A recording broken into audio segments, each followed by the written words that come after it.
안녕하세요. 안녕하세요. 그 무덥고 지루하던 여름도 서서히 물러나고 있습니다. 오늘은 모세경영 두 번째 시간, 출애굽기 10번째 강의입니다. 저는 출애굽기서를 참 좋아합니다. 성경 66권이 다 좋은 책들이지만은 그 중에서도 출애굽기는 정말 중요한 인생의 교훈, 영적 양식을 넉넉하게 담고 있습니다.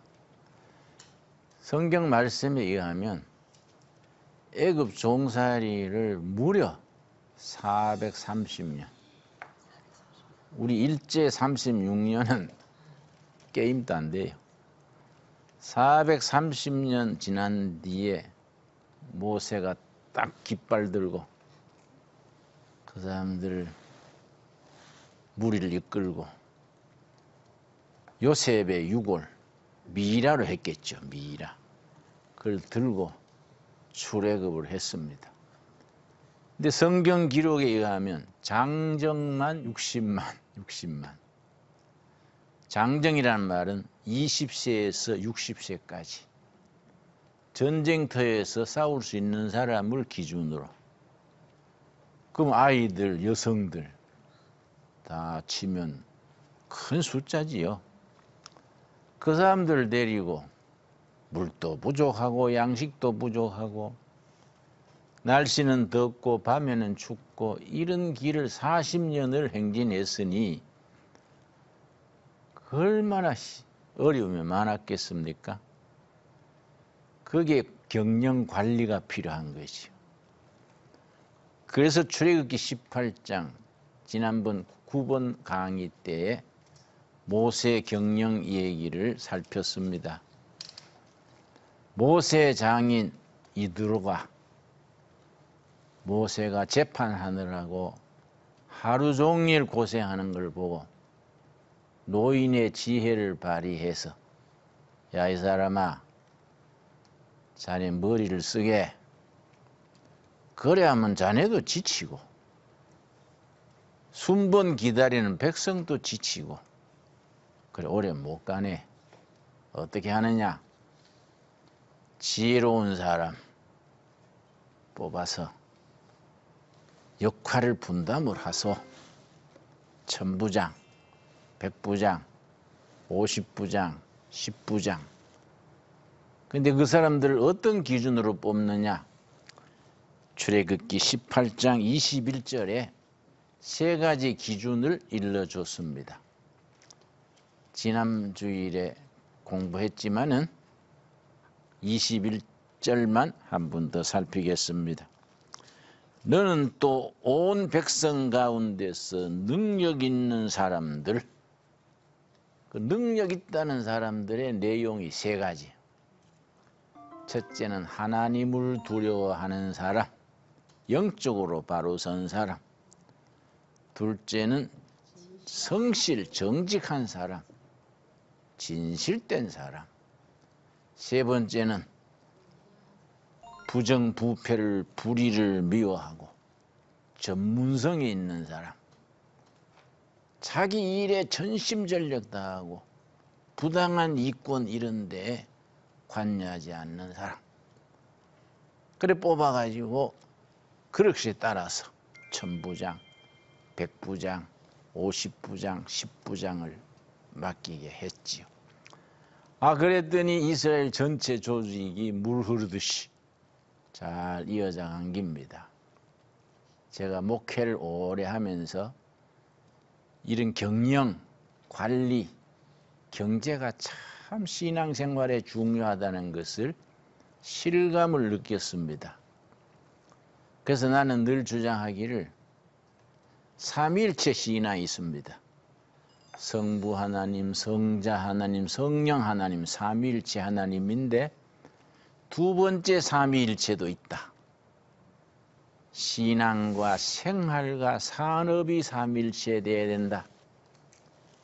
신앙, 교회, 생활, 가정, 산업, 일터, 이 삼위일체가 돼서 성경적 기준에 따라 자연스럽게 편안하게 살아야 된다.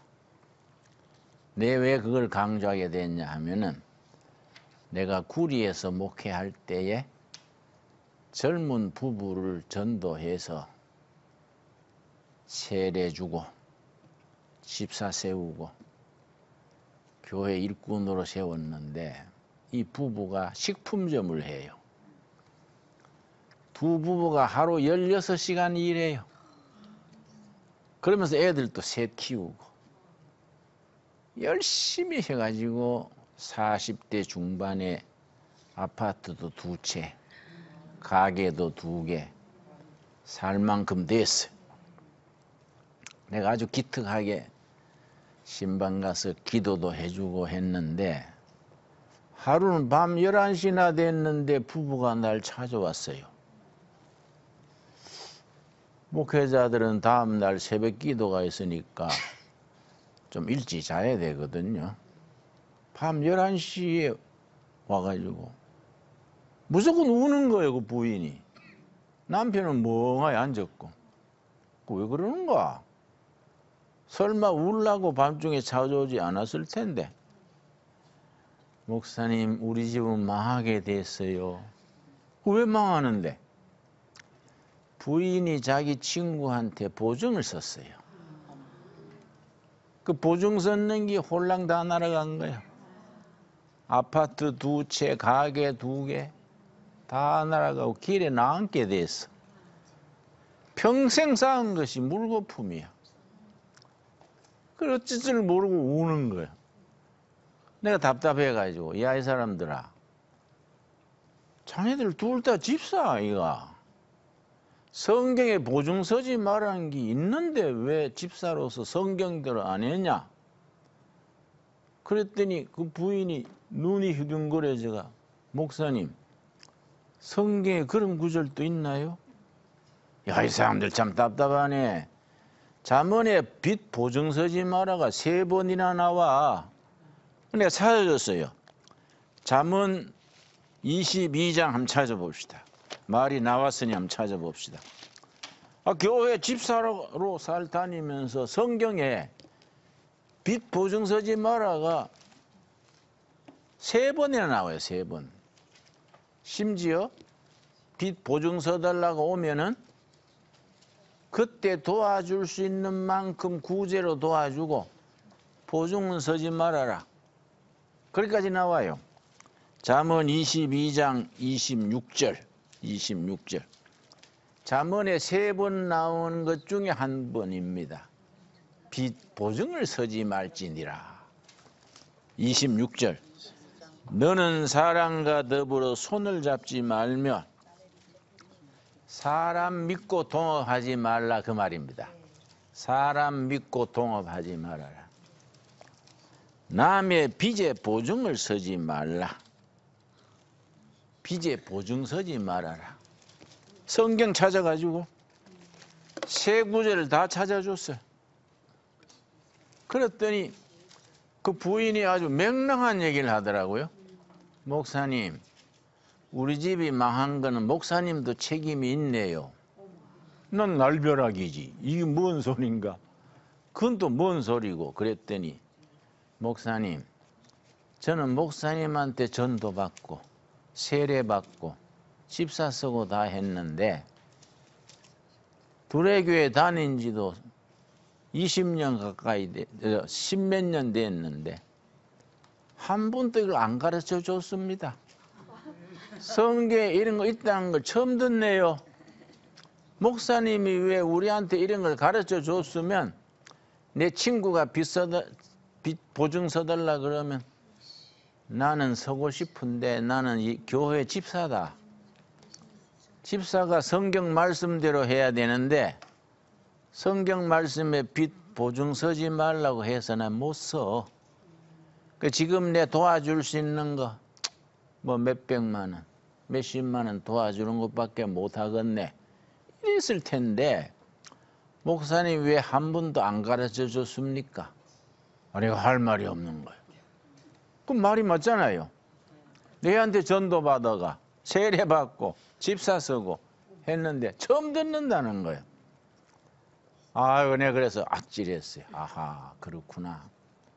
경제를 가르쳐야 되는 거구나. 그래서 그냥 그 뒤에부터 성경에 나오는 관리, 경영, 경제에 관심을 가진 겁니다. 그래서 지난번 강의에서 내가 언급했습니다마는 그래서 찾아보니 성경의 경제, 경영에 대한 구절만 2639절이에요. 고루고루 경영 지혜가 들어있고 심지어 잠언 같은 책은 경영학 교과서예요.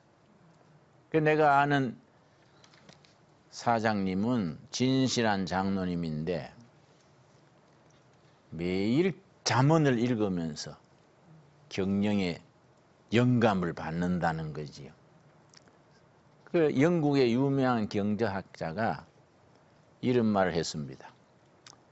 인류의 길고 긴 역사 속에서 가장 인간에게 영향을 미친 분야가 두 가지다. 정치, 경제, 교육, 문화, 예술, 많잖아요. 전쟁, 인류 역사에 많지요. 그중에 인류 역사에 가장 영향을 끼친 것 두 가지. 종교와 경제다 그랬습니다. 우리 생각에는 정치나 군사 그런 말할 것 같은데 아니다. 종교와 경제가 인간 역사에 가장 큰 영향을 끼쳤다. 종교가 건전하고 경제가 건강할 때는 국민들이 행복했다. 종교가 사입이고 경제가 흔들릴 때는 백성이 도탄에 빠졌다. 대표적인 경우가 북한이지요. 북한은 종교 집단입니다. 나는 북한 여러 번 갔었는데 놀래버렸어요. 내가 평양을 갈 때는 이제 평양 고려 호텔이라고 있습니다. 거기에 내가 숙소를 정하곤 했었는데 고려 호텔 2층에 서점이 있어요. 비디오 책 나오는데 한 분은 내일이면 평양 떠나서 중국으로 해서 기우하는데 새로 나온 책이 없는가 하고 갔더니 깜짝 놀랄 제목이 책이 있는 겁니다. 김일성 거인은 하나님. 책 제목이 그래요. 이게 무슨 제목이 이런 제목이 있나. 무조건 사서 가방에 넣어서 그 다음날 올 때 비행기에서 읽었지요. 놀래버렸어요. 세상에 이런 생각도 할 수 있냐. 우리 사도신경 있지요. 전능하사 천지를 만드신 사도신경을 북한 공산당식으로 고쳐섰어요. 전능하사 당과 인민을 영도하시는 김일성 주석을 내가 믿사오며 그 외아들 김정일 동지를 내가 믿사오니 그는 공산당으로 잉태하사 미제국주의자들의 박해를 받으시고 저리로서 인민을 해방하러 오시리라. 놀래버렸어. 세상에 뭔 이런 일이 다 있냐. 우리 교회에서 가장 중요한 것이 사도신경인데 신앙 고백인데 그걸 꼬불쳐도 분수가 있지. 그 말이 되냐 이게. 응? 그거는 사이비 종교 집단 같아. 북한 가면은 평양, 한경도, 금강산 가는 데마다 써놓은 구호가 있어요. 김일성 어버이는 우리와 영원히 같이 계신다. 그건 성경의 임마누엘 하나님이 우리와 영원히 함께 하신 하나님 임마누엘이지요. 그걸 표절한 거예요. 그걸 인용해서 김일성 어버이는 우리와 영원히 같이 계신다. 임마누엘이 아니고 김마누엘이겠지. 이제. 그 단체가 종교 집단이라 종교 집단. 어떻게 그렇게 쓰냐 이거. 그러니까 종교로 사이비 종교니까 국민 경제가 말이 아니지요. 평균 북한 사람들의 키가 남한 사람의 13cm 적어요. 몇십 년 못 먹어가지고. 체중은 말할 것 없고. 그래서 바싹 마른 부인들 보면 북조선 여자 같네. 그래. 그런데 내가 평양 시내를 한번 걷는데 중학생들이 행진해 가더라고요. 학생들 어디 가나 하고 가봤더니 중학생이 아니에요. 인민군대요. 키가 작으니까 중학생 가는 것 같아. 수십 년 못 먹으니까 키가 작아지는 거야. 경제가 망가진 경제가. 그러고 산에 나무가 한 그루도 없는 산이 즐비해요. 내가 묘향산 가는 길에, 평양에서 묘향산 가는 길에 차를 타고 가는데 그 뭐 상당히 멀지요. 자동차 딱 2대 만났어. 근데 주위에 산에 나무가 한 그루가 없어. 일부러 찾아봤는데 다 비어서 떼고 산에 나무가 한 그루도 없으니 비가 오면은 홍수가 나지. 안 오면 가뭄이 들지. 또 비가 나서 홍수가 나면은 산에 확 물이 내려와 가지고 강이 넘치니까 강 옆에 있는 밭에 침수가 되지. 또 농사 망쳐 먹지. 그러니까 저거는 구조적으로 못 사는 거예요. 그러니까 사이비 종교의 망가진 경제예요. 영국 경제학자 말이 맞는 거예요. 그런데 건강한 종교의 건강한 경제 2가지를 갖춘 것이 자본주의라고 합니다. 자본주의. 그러니까 자본주의, 지금 자본주의는 말하는 게 아니에요. 지금 자본주의는 병들었어. 병들기 전에 건강한 자본주의. 자본주의의 어머니가 누군지 아십니까? 자본주의를 낳은 어머니가 있어요. 그건 개신교 신앙이에요. 칼빈 사상 그래. 칼빈 사상. 금년이 종교개혁 500주년인데 500년 전에 마르틴 루터 칼빈 이런 분들이 성경을 바탕으로 종교개혁 운동을 일으켰는데 특별히 칼빈이 스위스 제네바에서 성시화 운동, 제네바 시를 성경적으로 적인 시로 만들자 그 운동을 했었는데 칼빈 밑에서 경제를 배운 사람들이 기독교 윤리를 배운 사람들이 2가닥이 있어요. 첫째는 영국의 청교도, 퓨리타니즘 그래요. 둘째는 장로교. 난 장로교 목사지요. 장로교 신자들이 네덜란드를 세웠어요. 스코틀랜드, 네덜란드 히딩크의 나라 네덜란드 아시죠? 네. 네덜란드라는 나라는 장로교 신자들이 칼빈의 제자들이 가서 세운 나라예요. 또 영국은 퓨리탄이 가서 산업혁명을 일으켰는데 거기서 자본주의가 나왔어요. 그걸 학문적으로 분석해서 쓴 책이 독일의 사회학자 막스 웨버라고 했어요. 독일식으로는 막스 베버, 영어식으로는 막스 웨버. 아주 뛰어난 사회학자인데 이 사람이 쓴 책이 있습니다. 적어놨다가 한번 사보세요. 프로테스탄티즘 윤리와 자본주의 정신. 프로테스탄티즘 윤리. 프로테스탄티즘 개신교지요. 프로테스탄티즘 윤리와 자본주의 정신. 아주 쉽게 쓰고 작은 책이에요. 아주 고전입니다. 이 책에 뭐라고 썼냐면 성경적 경제 원리. 우리 개신교의 경제 원리를 적었어요. 막스 웨버가 독일 학자인데 보니까 이상하게 종교가 없는 사람보다가 종교가 있는 사람이 경제가 빨리 발전하는 거예요. 종교인들 중에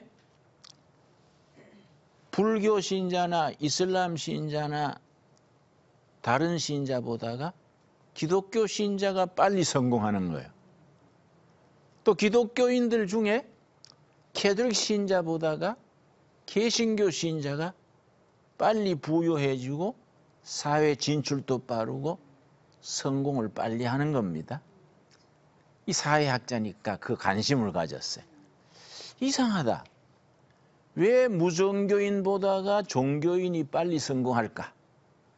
종교인 중에도 타종교인에 비해서 기독교인이 빨리 성공할까? 기독교인 중에도 캐톨릭보다가 프로테스탄트, 개신교 신자들이 빨리 부유해지고 사회 진출도 빠르고 사회 영향력이 많을까? 우리나라도 그렇잖아요. 우리나라 국회의원이 300명인데 개신교 소속이 127명이에요. 캐톨릭 신도는 90명, 불교 신자는 42명이라 그래요. 그런데 불교 신자가 개신교에 비해서 3분의 1밖에 안 되는 거예요. 그 왜 그럴까? 이제 막스 웨버라는 학자는 그런 데 관심을 가진 거예요. 그래서 쓴 책이 프로테스탄티즘 윤리와 자본주의 정신이라는 책인데 서점에 가면 번역판이 있어요. 또 읽기 쉽게 썼습니다. 나는 청년들한테 사업하는 사람들한테 꼭 읽으라 그래요. 왜냐? 그 뭐라고 썼냐면 개신교 신자들이 왜 빨리 부자가 되고 사회적으로 빨리 성공하느냐? 교회에서 듣는 설교, 성경 공부, 남전도회, 여전도회 활동, 구역 예배, 또 감리교에서는 속회라 그러지요. 여기서 배우는 것이 빨리 성공한다는 거예요. 그래서 빨리 자본을 축적해가지고 이걸 가지고 저축을 해서 재투자를 하고 기술 개발하고 그러니까 자본주의 카피탈리즘이 개신교가 낳은 자식이라 이거예요. 그런데 문제는 뭐냐? 자본주의가 성경적인 윤리가 밑바탕이 되어 있을 때는 건강했어요. 그런데 서양 자본주의가 성경적 원리는 빼버리고 돈 욕심만 부리니까 성경 없는 하나님 없는 자본주의가 나오니까 타락하는 거예요. 그래서 뭐 미국에 무슨 사건이 있었지요? 뭐 부동산 거품이 일어나고 영국 세계 막 흔들리고 그런 어려움을 당한 거지. 왜냐? 자본주의가 근본 정신을 잊어버리면은 혼란에 빠진다. 세계 경제가 다시 살아나려면은 성경으로 돌아가야 된다. 근데 그 막스 웨버 그 책에 자본주의 정신, 개신교 윤리로 성공한 대표적인 경우를 하나 들었는데 미국의 벤자민 프랭클이라는 성공 사례를 들었어요. 벤자민 프랭클린. 벤자민 프랭클린은 미국 독립운동할 때에 미국 첫 정부 조지 워싱턴 장군이 대통령 할 때 대통령직 외에는 골고루 했던 성공한 사람입니다. 이 사람이 학교는 1년밖에 못 다녔어요. 가난해가지고. 벤자민 프랭클린 아버지 어머니가 영국의 가난한 청교도 퓨리탄 신도를 했는데 신혼생활 때 미국으로 이민을 갔어요. 신앙도 지키고 새 세계에 가서 성공해보자. 그래 미국으로 이민을 왔는데 그때 인구가 적으니까 직업이 뭐 다양하지 못해서 신혼부부가 뭘 했냐면은 양초, 비누 만들어서 팔았어요. 인구가 적으니까 많이 안 팔리잖아요. 가난했는 거예요. 가난해서 아들을 벤자민 프랭클린을 학교를 1년밖에 못 보냈어. 그러고서는 일을 하게 했는데 이 사람이 나중에 미국 대통령 외에는 골고루 다 성공한 거예요. 근데 벤자민 프랭클린이 성공한 뒤에 내가 어머니 아버지 청교도 신앙을 이어받아서 학교는 1년밖에 못 다녔지만은 내가 성공할 수 있게 된 것은 어머니 아버지가 가르쳐준 청교도 신앙이었다. 그러면서 우리 아버지 어머니가 학교는 못 보냈지만은 잠언 22장 29절을 몸으로 배우게 했다. 한번 찾아봐요. 잠언 22장 29절. 그래서 우리가 모세의 경영, 모세의 관리를 공부하면서 성경적 경영에 대해서, 성경의 경제의 가르침에 대해서 우리가 늘 관심을 가지고 읽어야 돼요. 자, 잠언 22장 29절 말씀. 29절 말씀. 그 벤자민 프랭클린이 학교는 1년밖에 못 다녔는데 겨우 알파벳 글자 익히고 학교 중단한 거예요. 그러면서 벤자민 프랭클린이 자서전을 썼어요. 오토비아그래피. 내가 중학교 2학년 때에 벤자민 프랭클린의 자서전을 읽었는데 아주 도움받았습니다. 내 아들도 중학교 2학년 됐을 때에 생일 선물로 그 책을 사줬어요. 내가 중학교 2학년 때 읽고 감동받은 책이다. 네가 중학교 2학년이니까 준다. 아들 줬어요. 아들이 또 읽었지. 내가 학교는 1년밖에 못했지만은 성공할 수 있었던 것은 어머니 아버지가 잠언 22장 29절을 체득시켰다. 몸으로 익혔다. 몸으로. 그래서 날 좋으면 일하고 비 오면 공부하고 날 좋으면 낮에는 일하고 밤에는 책 읽고 학교는 그래 못 다녀도 책은 늘 읽고 시간 많으면 노동하고 노동해서 얻는 걸 절약 저축하고 그래서 성공했다는 거지요. 잠언 22장 29절 찾았습니까? 네.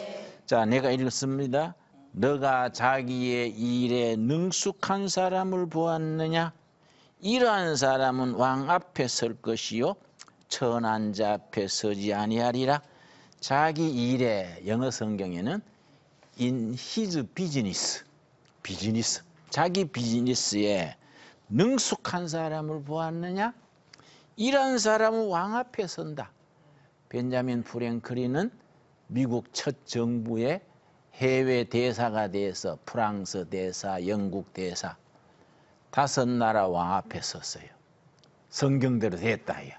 왕 앞에 설 것이요 천한 자 앞에 서지 아니하리라. 빈민촌에 가서 살지 않는다 이 말이에요.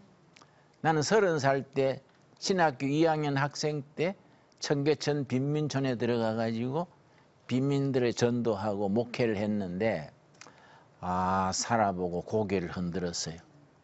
내가 한번 교인들 모아놓고 여러분 섭섭하게 듣지 마세요. 내가 빈민촌 와서 같이 살아보니 빈민촌에 안 올 사람이 온 사람은 아무도 없는 것 같아요. 뭐 있으면은 그냥 떨어 먹어버리고 시간 나면은 뭐 연구 안 하고 나이롱 손금 보고 나이롱 뻥 하는 걸 손금 본다 그래. 손금. 공산명월이다. 흑살이다. 이거 손금 본다 그래. 응? 애 학교 안 보내고 공장 보내가지고 몇 푼 벌어오면 뺏어가 술 마셔버리고 이러니까 마침내 빈민촌에 오는 겁니다. 그랬더니 또 그거 듣기 싫어해요. 그렇게 말씀하시면 전도사님도 마침내 이 동네 왔네요. 그래서 그거는 말이 되네요.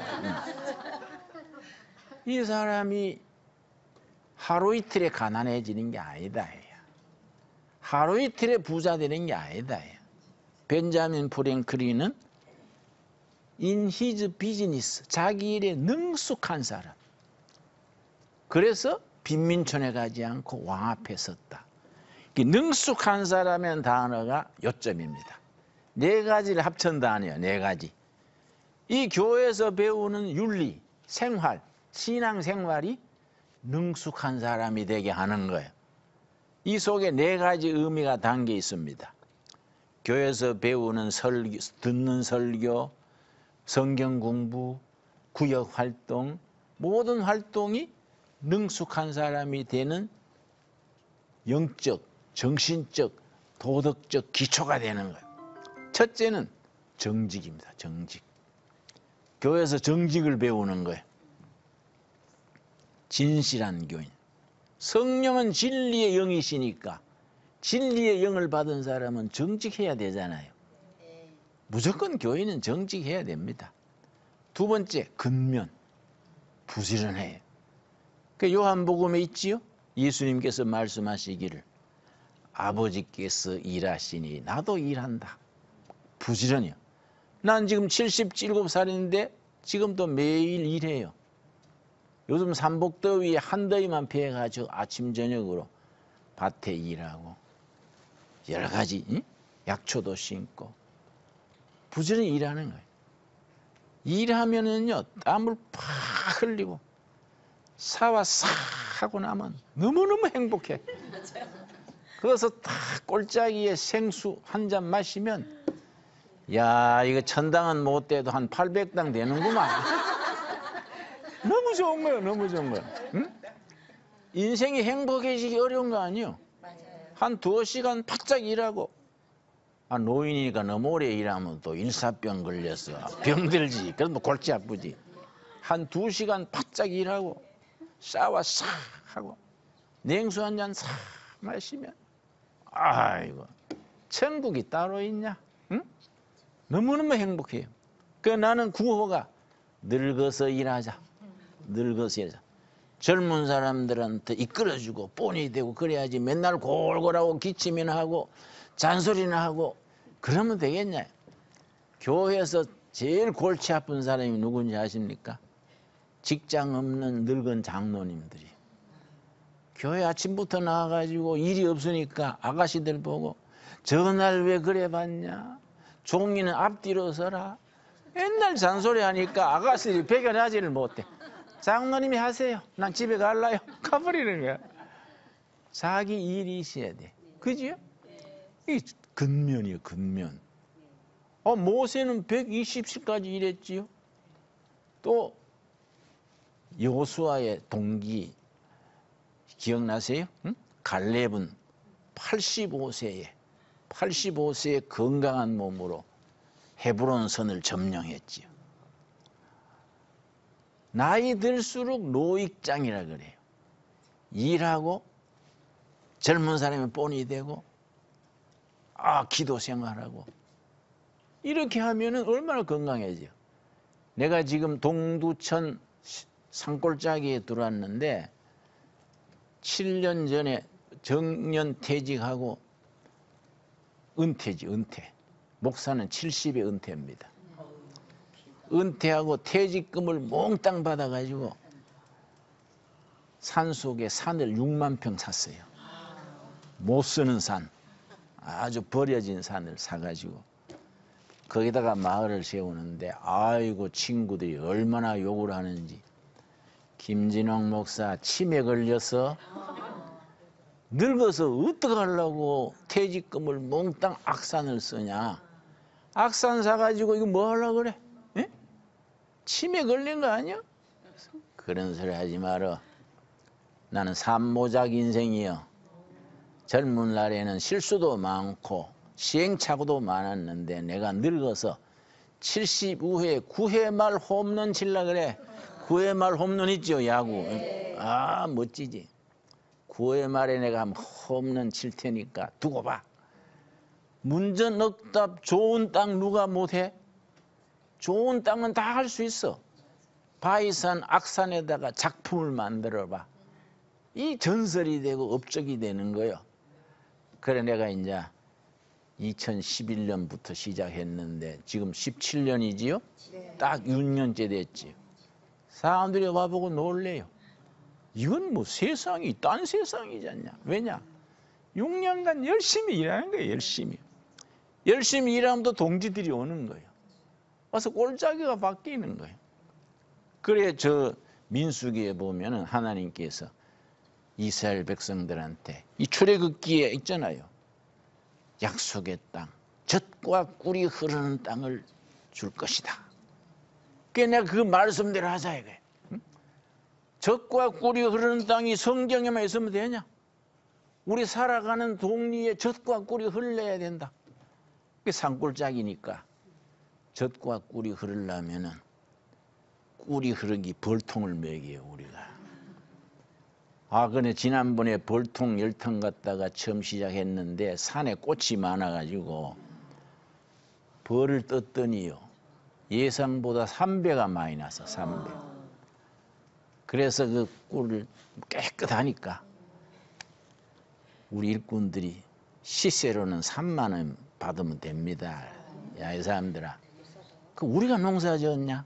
벌이 농사 지은 긴데 우리가 3만 원 받아 먹으면 그거 안 된다. 응? 2만 원 받아라, 2만 원. 그 목사님 시세가 3만 원인데 시세 신경 쓰지 말고 벌이 전부 그 농사 지은 걸 하나님이 찾네 꽃을 벌이 일한 걸 우리가 3만 원 받으면 그거 안 된다. 2만 원 받아, 2만 원. 그 2만 원 받는다 했더니요 10분 만에 다 나가버렸어. 재밌어요. 근데 옛날에 벌은요 제주도에서 철 따라 움직였잖아요. 요새는 날씨가 변해가지고 철 따라 이동을 못해요. 날씨가 뭐 뒤죽박죽이잖아요. 한 군자리에서 하는데 어떻게 하느냐? 꿀을 많이 내는 꽃나무를 심는 거예요. 그걸 밀원식물 그래요. 그래서 지난주에도 바이텍스라고 아카시아보다 꿀을 6배 내는 풀이 있어요. 이 꽃이 3개월 피는 거예요. 아카시아는 보름 피어요, 보름. 바이텍스는 3개월 피니까 6배잖아요. 그걸 우리가 800그루를 모종 길러서 심었어. 산에다가. 그럼 늘 그 벌이 거기 끓지요.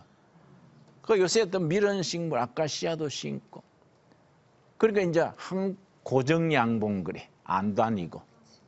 우리는 앉아가지고 꿀만 잘 사랑하는 벌꿀 여러분 같이 삽시다. 농민들이 왜 실패하느냐? 꿀이 탐나가지고 다 파내버리니까 벌이 신경질 나니까 갚버리고. 그러니까 벌이 먹도록 해주고 같이 살아야 되지. 그러니까 이 재미가 있는 거예요.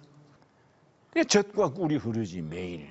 젖과. 그래서 내가 교인들한테 출애굽기에 약속의 땅, 젖과 꿀이 흐르는 땅을 허락하신다 했다. 왜 가나안에만 젖과 꿀이 흐르냐? 성경 안에만 젖과 꿀이 흐르냐? 우리가 사는 동리에 젖과 꿀이 흐르게 하자. 그래 밀원식물 심어서 꿀 나게 하고 또 유산양 길러서 젖 나게 하고 젖이 안 팔리면 또 그걸 치즈를 만드는 거예요. 딱 아주 치즈 만들기 쉬워요.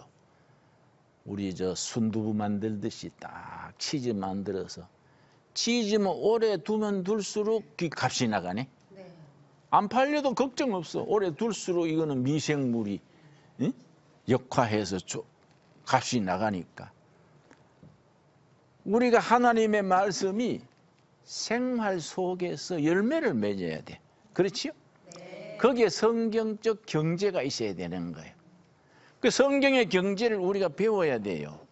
탈세 안 하고 세금 딱딱 내고 11조금 내고 그렇게 하니까 회사가 자꾸 커지지요. 성경적으로 사는 그것이 자본주의의 정신이에요. 그러니까 네 자기 비즈니스에 건실한 사람을 보았느냐? 건실하다는 게 4가지. 첫째 뭐라 그랬습니까? 정직. 두 번째 뭐라 그랬습니까? 근면, 부지런한 거. 세 번째는 절약, 아끼는 거예요. 풍덩풍덩 막 써가지고 쓰레기통에 버리고. 나는 30살에 빈민총 가지고 넉마주의를 했어요. 그때 버릇이 돼가 어느 나라 가도 쓰레기통 들다 보는 거예요. 전 세계에서 쓰레기통이 제일 깨끗한 나라가 2나라입니다. 일본, 독일. 쓰레기통이 깨끗해요. 제일 지저분한 나라 2나라예요. 미국과 한국이. 쓰레기통에 아무것도 없는 나라가 있어요. 어디겠습니까? 북한이에요, 북한. 북한 가가지고 일부러 쓰레기통 들다 본 거야. 난 넉마주의를 몇 년 했으니까. 넉마주의 구역을 나와바리 그래요. 우리 나와바리가 뚝섬 그리 우리 나와바리랬는데 신학교 학생 때 모자 눌러 쓰고 망태 메고 우리 신학교가 장로회 신학대학 워커힐이 있거든요. 이 학교에서는 종이가 많이 나오기 때문에 넉마주의들이 좋아해요. 그것은 장로의 신앙, 내 다니는 학교가 내 나와버리지. 세종대학 이런데. 모자 눌러 쓰고 망태 메고 가면요, 내 동기생들이 난 줄 몰라요. 응? 그 종이 주워 오는 거이지. 응? 그렇게 이제 우리가 절약을 해야 되는데, 일본, 독일은요, 국민들이, 가정주부들이 버릴 것부터 딱 분류해서 탁탁 버리니까 깔끔하지. 이 한국 여성과 미국 여성은 막 버려버리는 기라. 이게 제일 지저분하지. 그러니까 절약이에요, 절약. 절약했는 돈을 가지고 헌금하고, 이걸 절약했는 돈을 재투자하는 거예요. 재투자하니까 산업이 발전하죠. 그래서 자본주의가 개신교 윤리에서 나왔다. 절약해서 투자하니까. 그러고 주신 헌금이, 수입이 전부 내끼하고 하나님 건데, 그 중에 하나님 앞에 얼마 바치라고 했습니까, 성경에? 11조 헌금 바치고, 10의 9는 다 자기 거냐? 아니다, 이게. 다 하나님이 주신 건데 절약해서 쓰고, 남는 거는 재투자하니까 자본이, 공장이 움직여지고, 절약. 그러니까 이제 네 번째는 성실이, 약속을 잘 지키고 성실. 이 네 가지가 자기 비즈니스에 성실한 사람, 근면한 사람. 자, 이걸 지키니까 개신교 신도들 사회에서 산업혁명이 일어나고 자본주의가 일어나고, 그 세계 선진국이 20개 중에 일본 외에는 전부 기독교 국가예요. 앞으로 우리도 통일한국 시대를 이뤄서 예수 잘 믿어서 선진국으로 올라가게 될 줄로 믿습니다. 아멘. 믿어야 돼요. 이 네 가지 복습하고 마칩시다. 첫째는 뭐라고요? 정직. 둘째는 근면. 세 번째는 절약. 네 번째는 성실. 우리 삶의 윤리의 기초로서 실천할 수 있기 바랍니다. 오늘 거기까지. 감사합니다.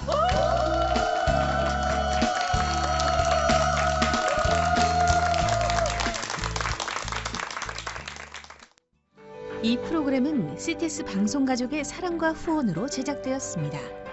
후원 전화 02-6333-1003번, ARS 060-800-1111번으로 전화주세요.